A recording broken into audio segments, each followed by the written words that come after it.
Ancient Egypt, land of great pyramids, stunning artwork,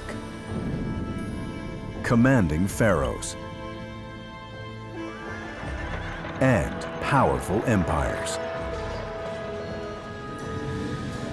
Egypt, above all ancient civilizations, has captured our fancy with its spectacular iconography and cultural charisma. But even as the ancient Egyptians proclaimed their power to the world, they buried a shocking secret about their reign.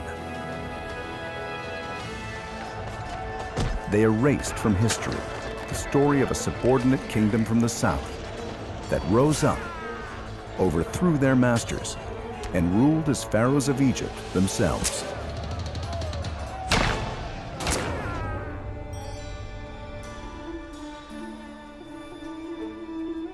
These conquerors were the Kushites, a civilization of builders, gold workers, and warriors from what is now Sudan.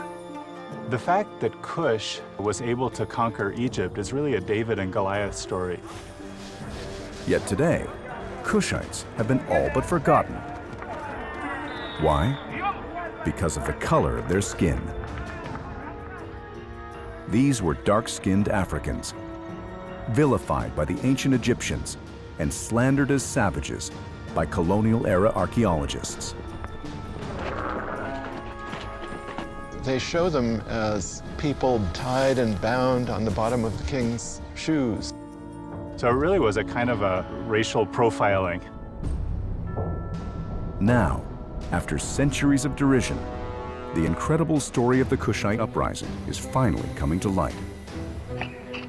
More enlightened archaeologists are digging their history from the sand and the sky. How does it look? Still intact? It's actually a tiny bit scary. Don't drag that rope! Science is revealing the inside story of the Black Pharaohs who brought Egypt to its knees.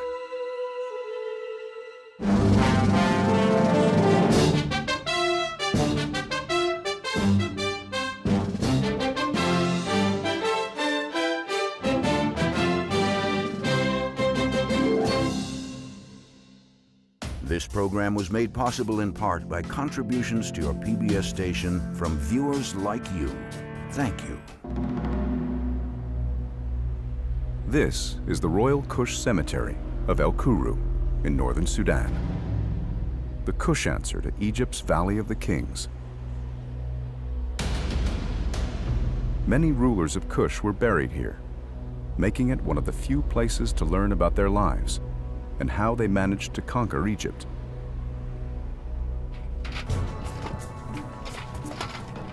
That's what attracted archaeologist Jeff Emberlin. At a pyramid called Ku-1, Jeff's team is moving 50 tons of earth to expose a royal tomb beneath.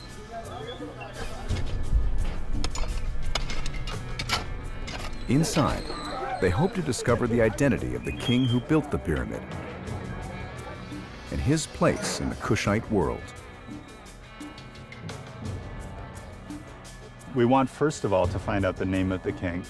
And second of all, we would hope that there would be additional information in material left in the pyramid about where they fit in history over 2,000 years ago.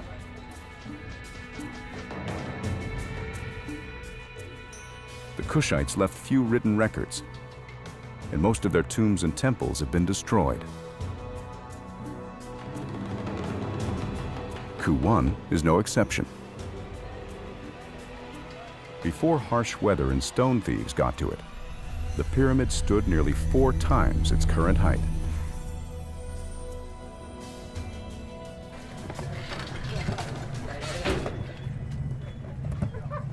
This worn-down giant comes with a checkered past.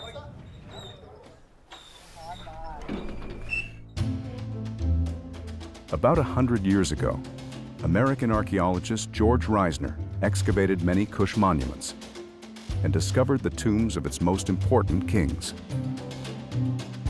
George Reisner was an amazing pioneer of archaeology in Kush. He started in 1908, he worked into the 1930s, very difficult conditions, and yet he managed to establish a basic chronology, not only of the broad archaeological periods, but of all the kings of Kush. He put them all into order, and it's an order that we still basically use today. At El Kuru, Reisner got to the bottom of every pyramid, except Ku-1. There, fear got the better of him. The ceiling of the pyramid had collapsed, locking its secrets inside.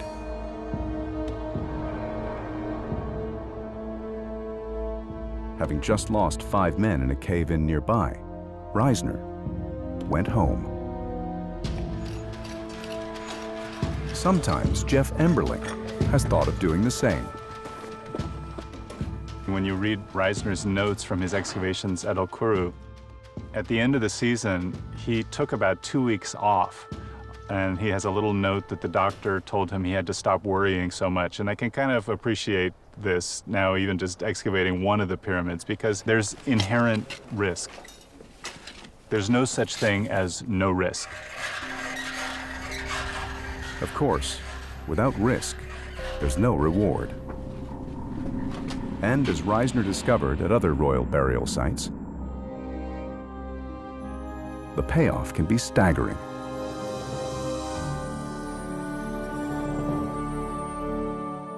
Reisner recovered troves of gold jewelry and stunning artifacts.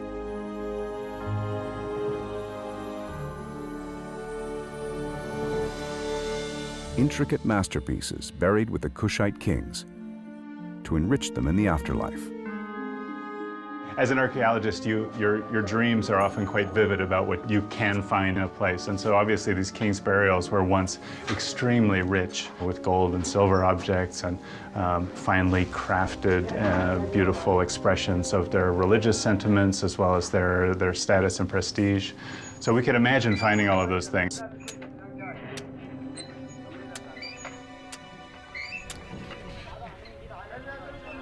Jeff's first big revelation is not gold treasure, but a giant staircase, one fit for a king-size funeral procession. But it's a smaller feature that grabs his attention. You can see that this staircase is really monumental. They've dug down through the solid rock to a depth of over 25 feet. And you can see just at the bottom there, the original doorway, and above it, an irregular hole that's almost the same height. That irregular hole was dug by looters. Jeff believes it was an inside job. Most people would not know that if you dug through the rock, that there would be an open chamber that high up. It's over 15 feet off the original ground surface. But unusually in this pyramid, the inner chamber is huge and high. And so it was only the people who built that would have known that digging over the doorway, they'd break into the open space of the chamber itself. The question is, how far in did the looters get? And what did they leave behind? Jeff will soon find out. Already, he's excavated to the site of the cave-in that had blocked Reisner's path.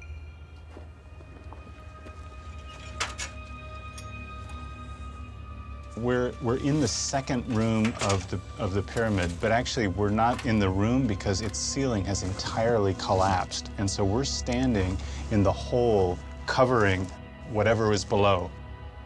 I have a secret theory that really what happened is the looters burrowed in here, and as they were digging, the ceiling collapsed on them. Jeff's taking precautions to ensure he and his team don't become the tomb's next victims.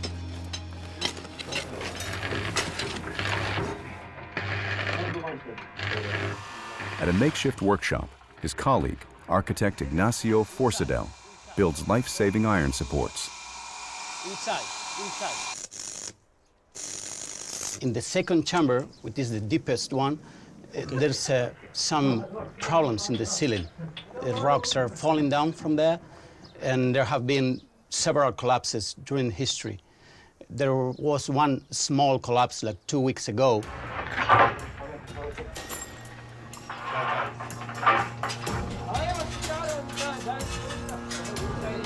Once installed, Ignacio's iron arches should prevent the roof from falling, as Jeff and the team dig for the dead king. If it works, they just might succeed where Reisner did not, and help right the great wrong perpetrated by the famous colonial archaeologist.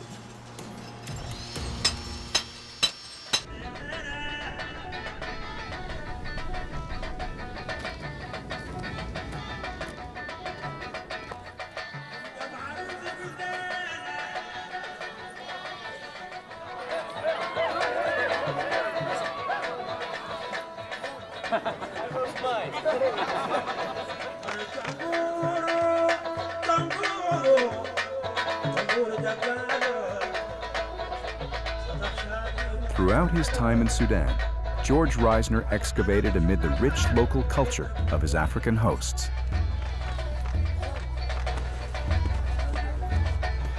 He was pulling African history from the ground, but he was doing it at a time when colonial delusions of racial superiority crippled his scientific judgment.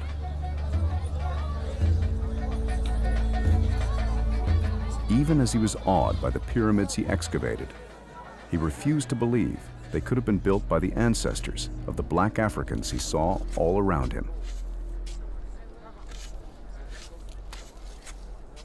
His prejudices even seem to have clouded his eyesight.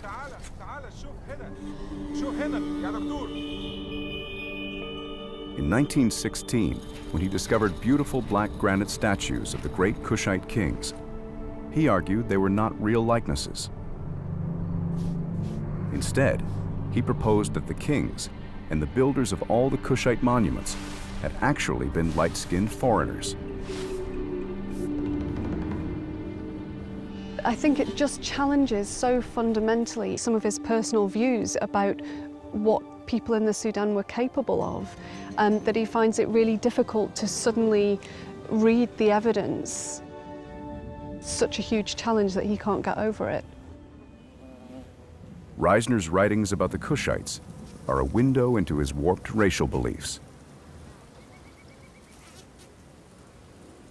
Its very race appears to be a product of its poverty and its isolation. A Negroid Egyptian mixture fused together on a desert riverbank, too far away and too poor to attract a stronger and better race. Reisner wasn't the last or the first to disparage the Kushites.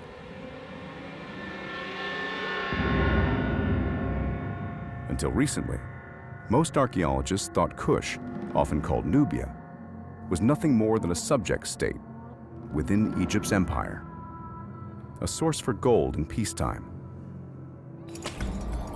and slaves during war. It was an image first cultivated by the Egyptians themselves, who had an often volatile relationship with the Kushites,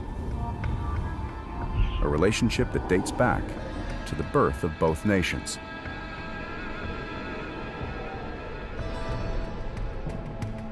Kerma, Sudan, lies about 170 miles down the Nile from El Kuru.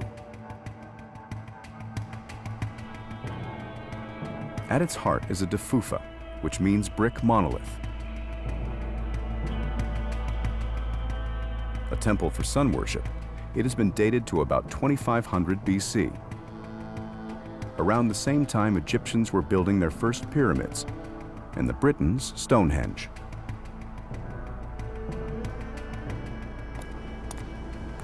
According to archaeologist Salah ad-Din Mohammed Ahmed, that makes it one of Africa's oldest surviving buildings. The Dafufa stands in the middle of the ancient town of Kerma, which is one of the most ancient towns of the whole planet, certainly the oldest in Africa.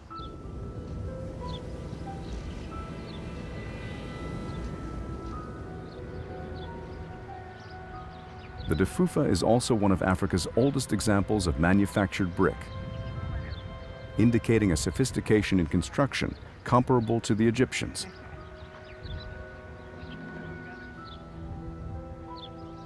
Also around Kerma are some of the continent's most ancient burials.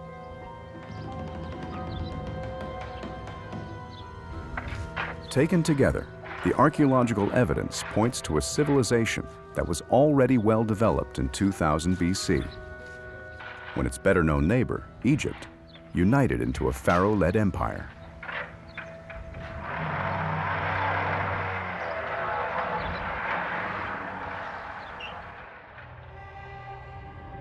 At first, the two up-and-coming nations were peers and forged a mutually beneficial relationship.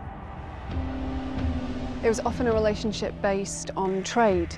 Evidence from Egyptian tombs shows depictions of people from the Sudan bringing tribute, as it's always characterized, into Egypt. So items like leopard skins, monkeys, precious stones.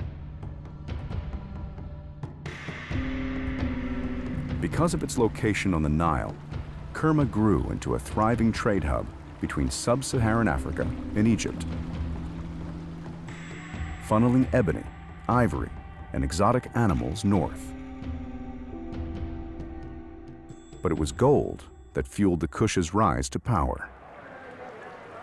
They mined it from the Nile River Valley and sold it to Egypt. The Egyptians had an insatiable appetite for jewelry, not to mention the gold leaf coffins and funerary masks made famous by King Tut. Kush was traditionally known to the Egyptian as the land of gold. So most of the gold of the Egyptian state came from Nubia, and mostly came from this area and also from the eastern desert to the east of Kerma.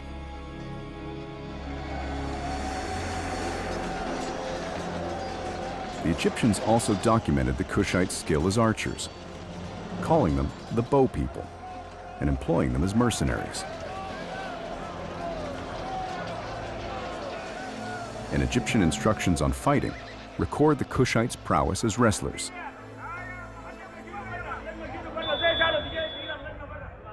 A tradition that still thrives in Sudan today.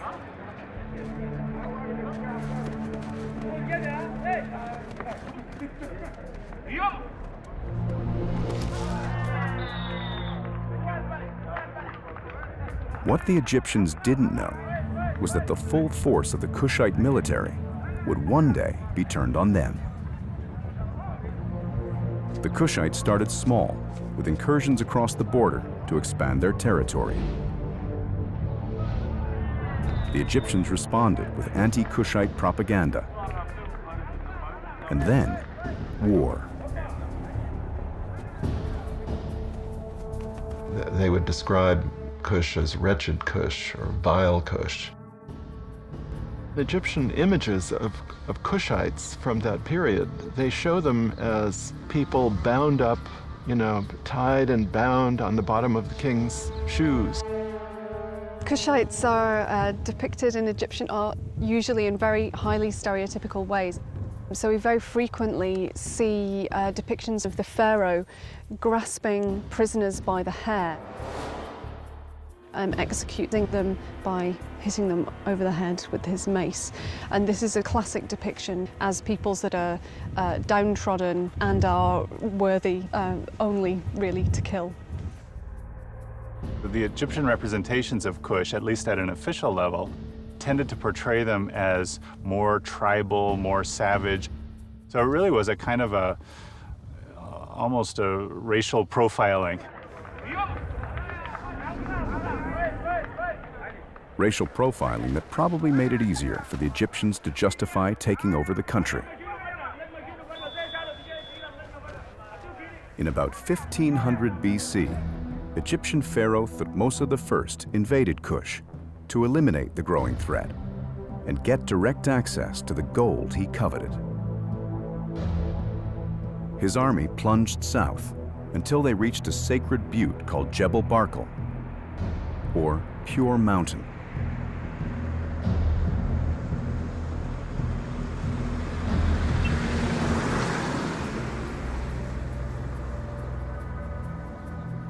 On its southwest face, a nearly 250-foot pinnacle pierces the sky. For Kushites, its unmistakably phallic shape made it a symbol of creation and fertility.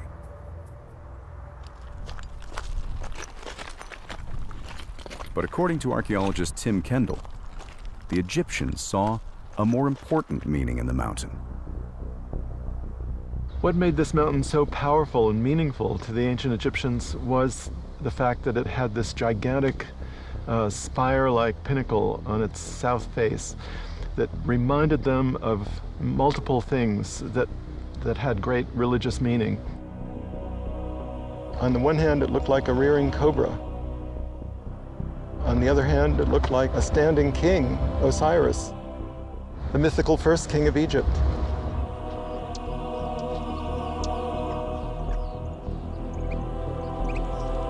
The cobra is the key. In Egyptian mythology, cobras have a powerful connection to kingship. Goddesses take the shape of a cobra to protect the king. That's why they appear on the crowns of pharaohs, including King Tut's.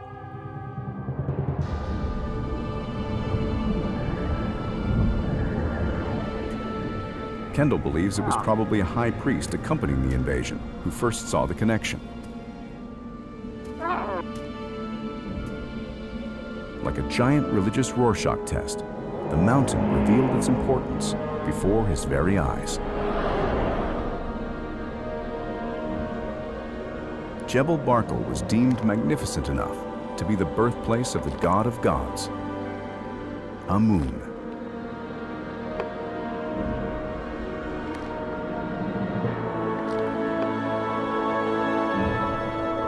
It confirmed the king's feeling that he was the rightful ruler of this place.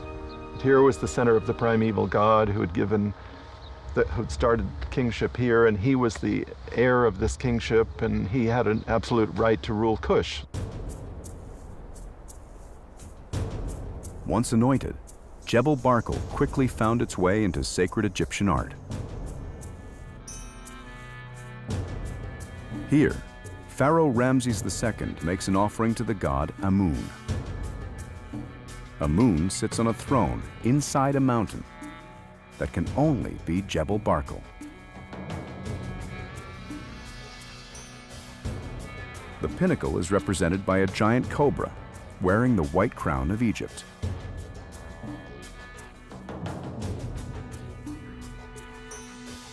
This artwork was discovered inside Abu Simbel, a temple Ramses II built near the Kushite border.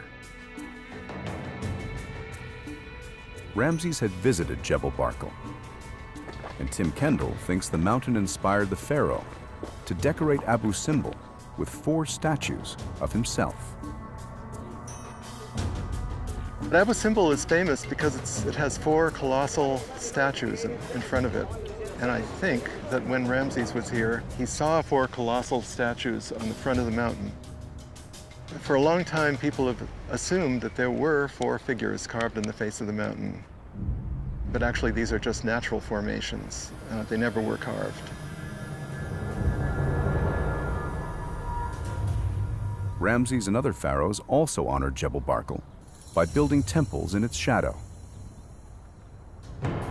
And the Egyptians sought to capture the mountain's divine magic by coming here to be crowned. We don't know exactly what happened in this temple, but we think that the king came in here during his coronation, came into this inner chamber with the god Amun, in an effigy, of course. Here, the 2 of them, father and son, united with the god Osiris. Osiris was the mythical first king of Egypt. And then he went forth from the temple, climbed up the steps, sat down on the throne, and became king, and got up and stood on the porch and was greeted by the mob outside as the new living god. Over the generations, the legend of Jebel Barkal grew, and the Egyptian influence on Kush did too. Kushites embraced Egypt's religion, worshipped Amun, and even began building pyramids like their imperial masters. I once wrote that the Kushites became the first Egyptophiles. But I think it's more complicated than that because they were adopting a worldview that had been long established, and they saw themselves fitting into it perfectly.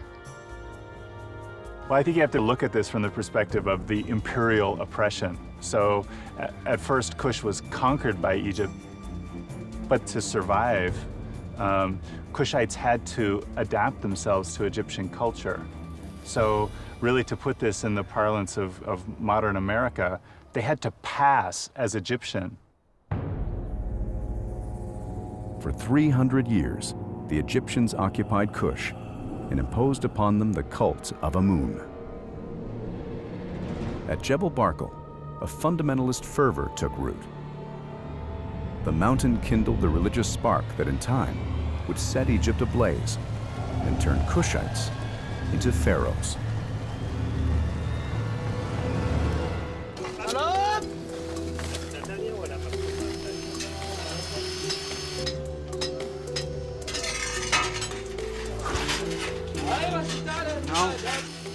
At El Kuru's Kuwan tomb, Jeff Emberling and his team have pushed beyond the rockfall that stopped George Reisner 100 years ago.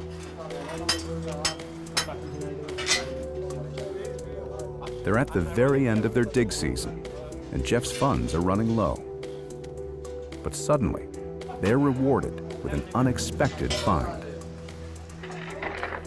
We've done a huge amount of work to remove the soil that Reisner had already found, and we were wondering all along whether there was going to be 2 burial chambers or possibly a third, and we discovered a doorway to the inner 3rd burial chamber. It's extremely exciting. You can just see the outline of this perfectly preserved doorway that goes into what will have been the final burial chamber of this pyramid. A final chamber that could contain a treasure trove of burial objects, or the bones of a king. For foreman Mansour Muhammad Ahmed, the nearness of their goal fuels one last push. متحسس شديد إنه جدا في علاقة وده تاريخي وجدودي وثقافتي منهم وحضارتي منهم وكل شيء منهم، يعني بحس أنا منهم كلهم. والله أنا بحس بنفسي إن إحنا تأخرنا شديد في التدوير عنهم، يعني المفروض يكون من بدري نحن ندور عنهم ونعرف عنهم كل شيء. Already, the team has learned one important clue about the king who built Kuwan. He chose its location carefully. He's tucked in next to another, more humble, one-chambered tomb that once contained perhaps the greatest of all Kushite kings. On this platform once lay the body of Pianki, the black African king who conquered Egypt. By 700 BC, some 800 years after their invasion, Egypt had withdrawn from Kush. The new kingdom empires of Tutankhamun and Ramses II had fallen into chaos. Warlords from Libya fought for control of the north, while priests of Amun tried to hold the south together. The priests feared the cult of Amun would be destroyed. They knew their survival depended on reuniting the torn nation. So they turned to the most unlikely rescuer imaginable, their assimilated but much derided former colony, Kush. There, the young King Pianki, a zealot for Amun, was more than ready to heed the call.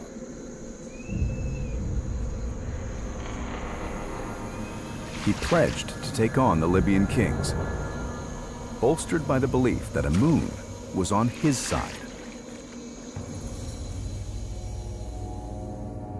Pianki claimed, gods make kings, people make kings, but Amun made me king. his forces moved north on the Nile to Thebes. He told his army, "String the bow and let loose the arrow.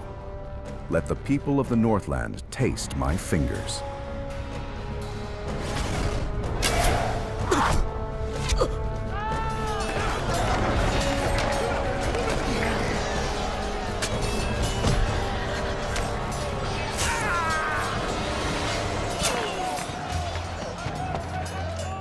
It wasn't long before Pianki's enemies begged for peace.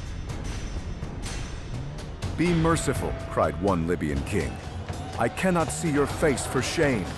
I cannot stand before your flame. I tremble at your strength."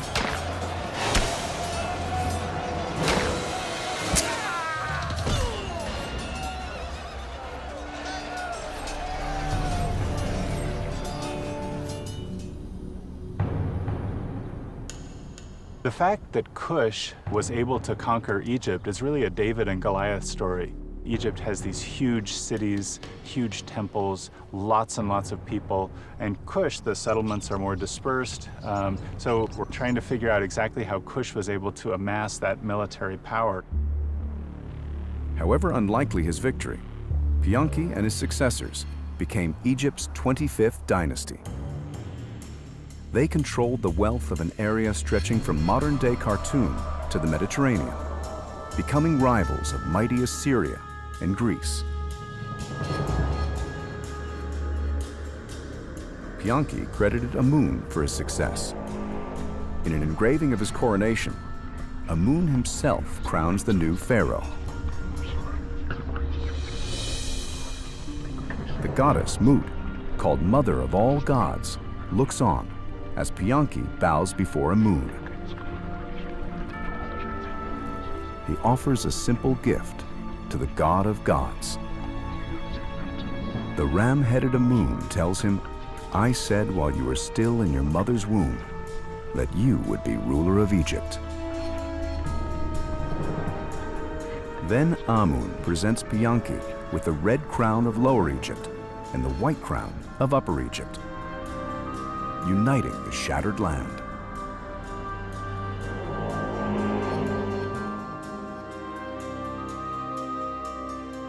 Pianki's coronation stele sent a powerful message to a devout nation. Propaganda at its best. Political power has always been connected with religious beliefs. To convince the people that you have the right to rule over them, you have to be religious, and they're using this to control everything, the gold mines, the trade routes, and everything. I think we have the same phenomenon today. We will keep doing the same things forever, I think.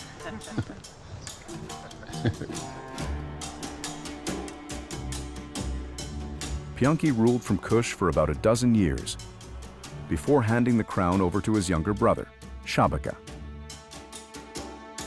Shabaka moved north to take over the Egyptian capital Memphis and settle unrest in the Nile Delta. He launched a renaissance of building on a scale not seen since Egypt's New Kingdom heyday.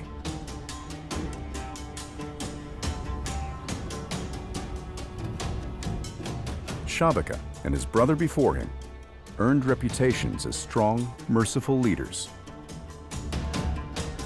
They were famous for their piety and their magnanimity. For example, they didn't slaughter their prisoners, they forgave them. They put them to work digging canals. These are completely uncharacteristic features of ancient kings. Pianki and Shabaka's triumphant reigns paved the way for Pharaoh Taharka, who battled Egypt's foes far beyond the empire's borders. Around 700 BC, he even saved Jerusalem and King Solomon's temple from an assault by the Assyrians. For this act, recorded in the Old Testament, Hebrew historians hail Taharka as a savior of the people. But the Assyrians would have their revenge. They dogged Taharka's reign with invasions and ultimately rolled his borders all the way back to Thebes.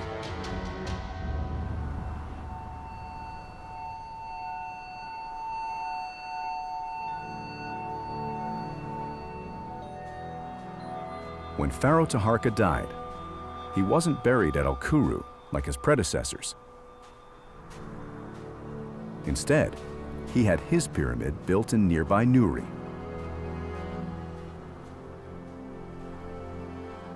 Tim Kendall thinks his reasons for doing so were supernatural. On the ancient Egyptian New Year, seen from Jebel Barkal, the sun rises behind the top of Taharka's pyramid. It symbolizes new life and resurrection. 3.5 months later, if you're standing on the summit of Taharka's pyramid looking to Jebel Barkal, the sun sets right over the pinnacle, and the pinnacle looks like the god Osiris. The setting sun symbolizes the god's death. It's exactly the time when the Nile falls, when fertility ends, and the god is thought to die. So he's born on New Year's Day, he dies 3.5 months later when the Nile falls. He's resurrected every year, and he's reborn millions of times, year by year. Taharka, says Kendall, built his pyramid here to form a bond with Jebel Barkal that would last for all eternity. And even during life, Taharka tied himself to the sacred mountain. He commissioned a monumental engraving on the pinnacle of the spire. In 1987, Tim Kendall was the first to see it up close. In the 1930s, some British officials studying the mountain face with binoculars had seen that there was some traces of ancient workmanship up at the top of this rock spire that was completely inaccessible. Well, I wasn't a climber, you know, I just had this drive to find out what this thing was, you know, so I became a climber in order to solve this mystery. And I'm not sure I'd do it again. Tim made repeated daring ascents, but climbing the crumbling 250-foot spire while photographing it was no easy feat.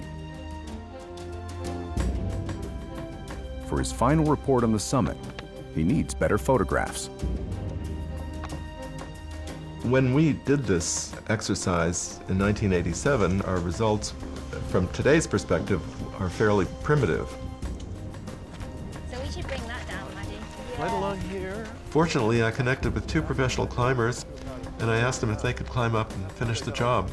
Materials up there.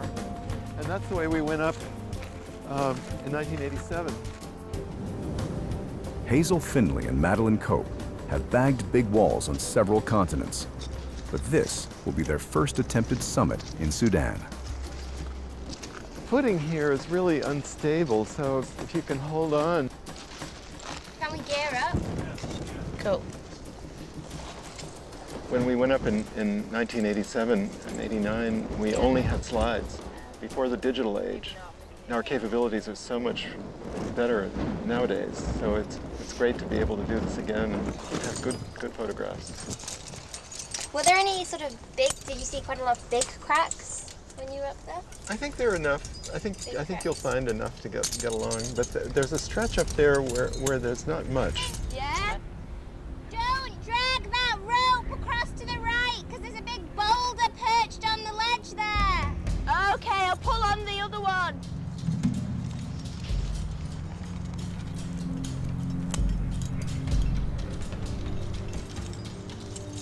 Hazel picks the route, while Maddie belays from below.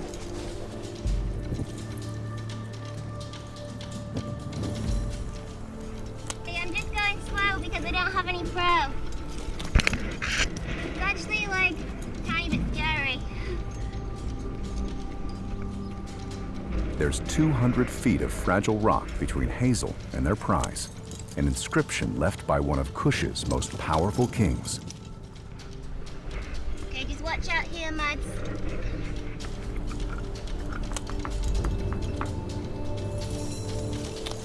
spring-loaded cams jammed into cracks keep her roped to the wall. But there aren't enough cracks. It looks okay. It just looks like there's no protection, you know? Already, Hazel sees signs of massive ancient construction. Huge holes bored into solid sandstone. Once, those holes held the wooden beams of a super-sized scaffolding. Workers would have built the frame from the ground up, using a crane to hoist each beam into place.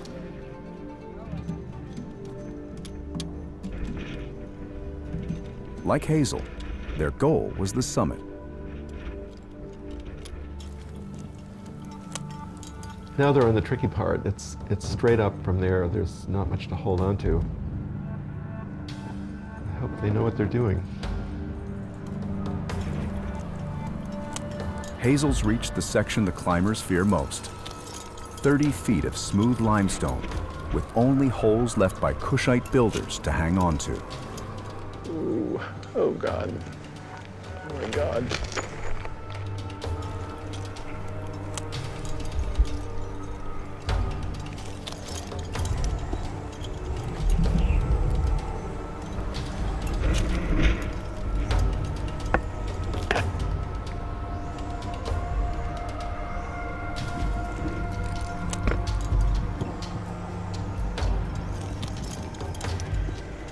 Finally, Hazel reaches the summit.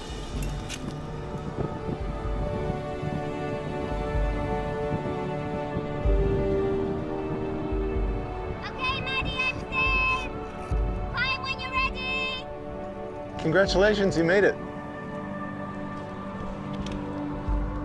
Now it's Maddie's turn to start up, while Hazel belays from above.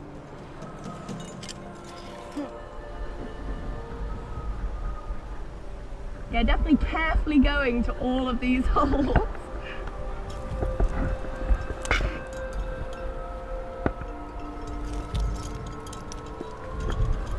All right, on the summit. Yeah. Good idea to like go all the damp right here. Now it's time for the real work to begin.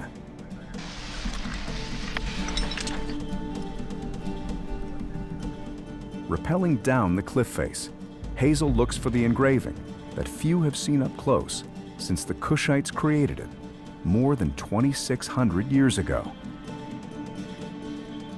A bold declaration proclaiming the triumphs of Pharaoh Taharka. From here to flick the rope.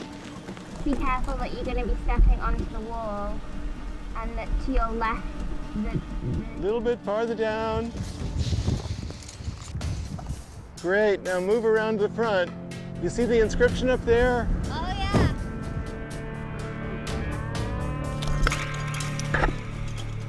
How does it look? Crumbling.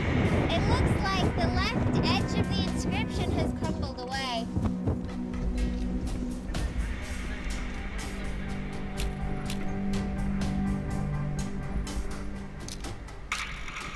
Can you see the little nail holes? Yeah, I can see some nail holes. Yeah, I see them. Kendall believes that nailed on top of the engraving were thin sheets of gold, making a bold, shining billboard to draw the eye of all who passed by.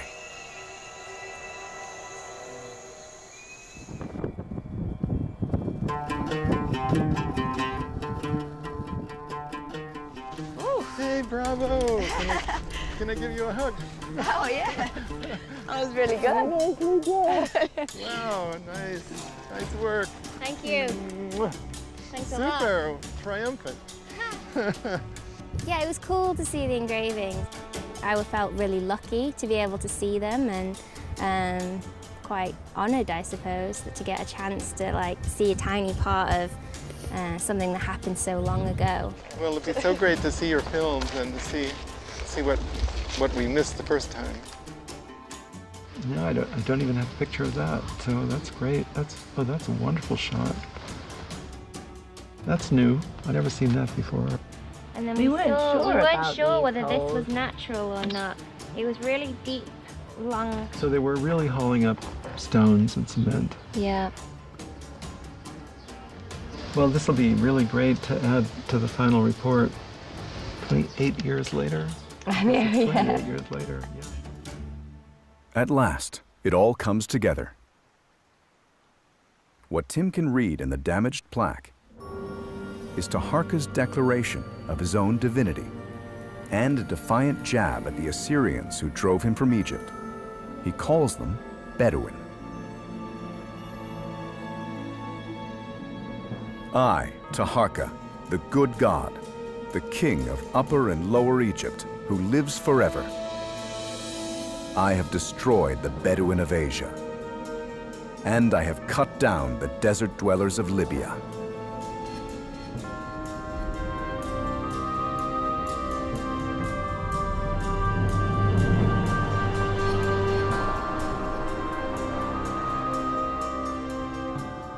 Though Taharka was an unrepentant warrior, by the time he died, he had very little of Egypt left under his control.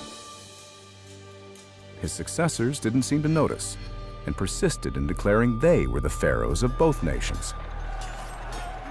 In 593 BC, fed up with their bombastic proclamations, Egyptian pharaoh Psamtik II led an army into Kush. Psamtik also had an old score to settle. Years before, a Kushite pharaoh had executed his great-grandfather. Psamtik's goal? To erase the 25th dynasty from history by destroying every statue his army could find and chiseling Kush pharaonic names off every monument. In the ultimate insult to Kush, soldiers even chopped the sacred Egyptian cobra from Kushite crowns.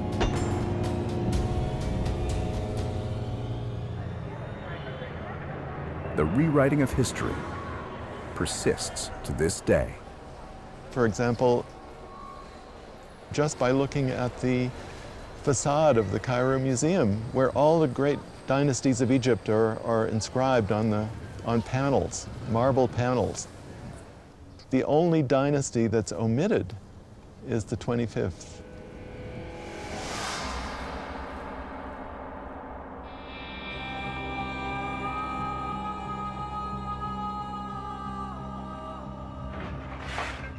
Back at El Kuru, the discovery of the third room, the burial chamber, has gotten everyone excited. But Jeff's license to excavate has expired. In 2 days, he'll be heading home. The king's bones, jewels, and identity could be lying mere feet away. But the team will have to wait until next year to dig them up. So this is a very exciting moment, but it's also a disappointing moment. And unfortunately, with the time and the resources that we have available to us, we simply can't excavate this safely and responsibly this year. So it's very disappointing to get this far, to have moved 100 tons of sand and dirt. But we know that it will be here for us next year, and we'll return and hope to find wonderful things.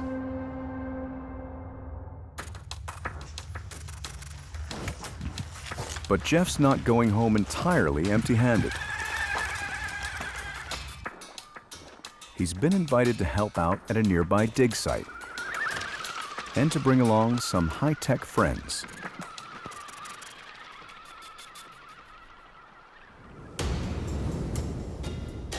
This is Zuma Village, the site of a noble burial mound built around 1,000 years after Taharka died. It was the twilight of the empire. A rival African nation was about to wipe out the Kushites for good. And Christianity would soon transform the region.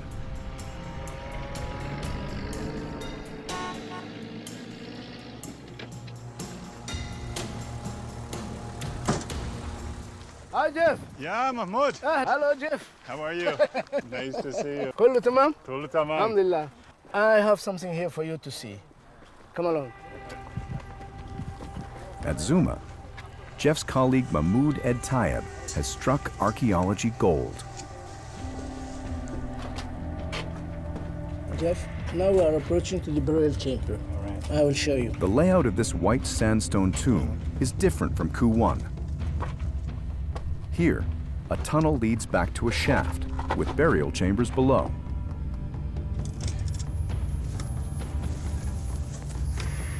Jeff puts one of his robots to work.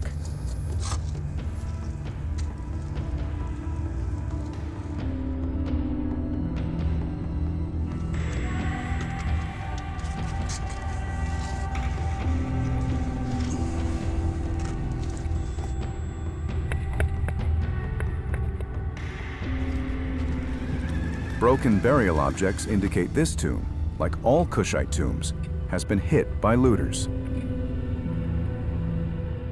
But for the archaeologists, it's still a treasure trove of clues.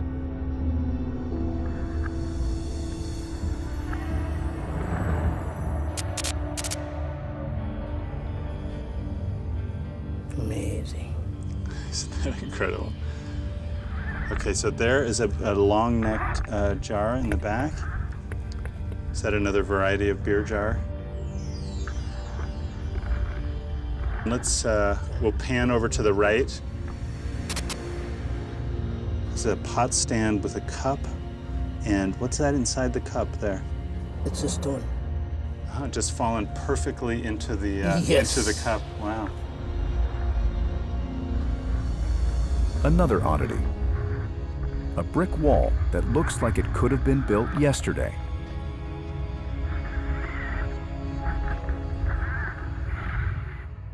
I'm going to just see if we can get a good view of the burial itself.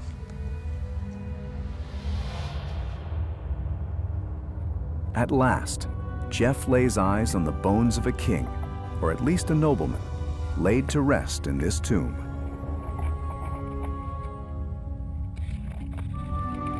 This is just the beginning. It will take years of analysis to discover his place in Sudan's history.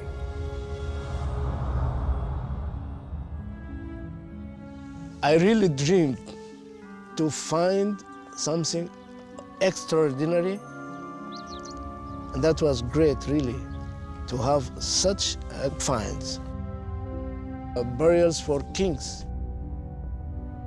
If I could talk to him, I would ask him, who are you, and what is the importance of this place in which you are buried now?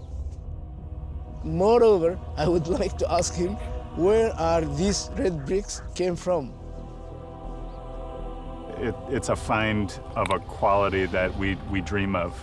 So, I was really glad that Mahmoud was sharing it with us.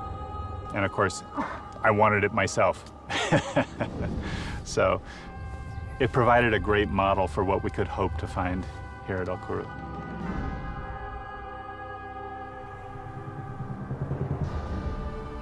By the time Zuma was created, the influence of Egypt had waned, and the kings of Kush no longer built grand pyramid tombs.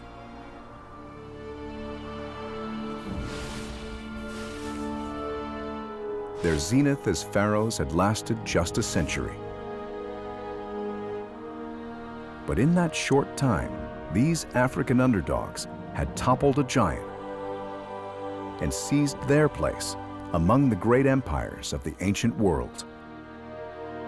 And now, thanks to the science underway in Sudan, the kingdom of the Black Pharaohs is stepping out of the shadows forever.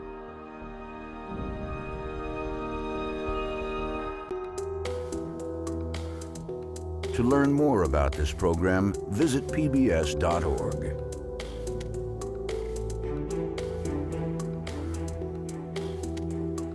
Rise of the Black Pharaohs is available on DVD. To order, visit shoppbs.org or call 1-800-PLAY-PBS.